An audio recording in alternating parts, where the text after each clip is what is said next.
डोकरी गवर्नमेंट हैदर बख्श Jatoi boys high school डोकरी में आर्ट फेस्टिवल ऐं किताबी मेले जी तैयारियूं मुकमल कयूं वयूं। हैदर बख्श जतोई बॉयज़ हाई स्कूल डोकरी में अज़ीम और आलीशान नमूने आर्ट फेस्टिवल मल्हायो पियो वञे, जिते इन मौक़े ते किताबी मेलो पिणु सजाइण जो एहतमाम कयो वियो आहे। आर्ट फेस्टिवल में भरपूर नमूने हिस्सो वठण लाइ सभई शागिर्दनि ख़ूबसूरत आर्ट जा शहपारा तोड़े मॉडल तैयार करे वरिता।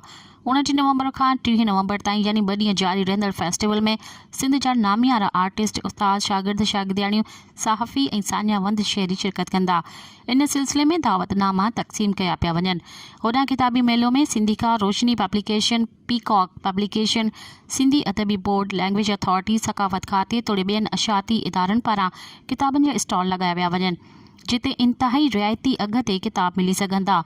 इन हवाले सां मीडिया सां ॻाल्हाईंदे हेडमास्टर मोहतरम निसार अहमद सोलंकी, अब्दुल गफूर ज़हरानी ऐं अली पठान जो चवणु हो त हीउ फेस्टिवल हम निसाबी को करिकुलम सरगर्मियुनि जो वॾो इवेंट आहे, जंहिंमें सभई शागिर्द इंतहाई जोश ख़रोश सां हिस्सो वठंदे पंहिंजी सलाहियत खे साम्हूं आणे रहिया आहिनि। मज़ीद ख़बरनि ऐं तफ़सीलात लाइ विज़िट कयो असांजी वेबसाइट www.awamiNewsHD.com ऐं ॾिसंदा रहो अवामी न्यूज़ HD।